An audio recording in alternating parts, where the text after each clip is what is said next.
কক্সবাজারের উখিয়ায় রোহিঙ্গা ক্যাম্পে অভিযানে বেশ কিছু হ্যান্ড গ্রেনেড, ওয়াকিটকি, অস্ত্র ও গুলিসহ আরসার ৪ সন্ত্রাসীকে গ্রেফতার করেছে আর্মড পুলিশ ব্যাটালিয়ন এপিবিএন।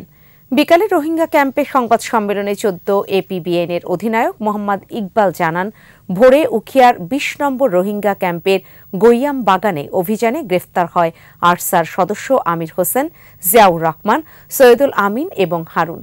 পরে তাদের তথ্যে আস্তানায় তল্লাশি চালিয়ে ৪টি হ্যান্ড গ্রেনেড, ৭টি দেশি বন্দুক, ২টি ওয়াকিটকি, ৯টি গুলি, ২ প্যাকেট লোহার বল, ২টি কিরিচ ও কয়েকটি হেলমেট উদ্ধার করা হয়।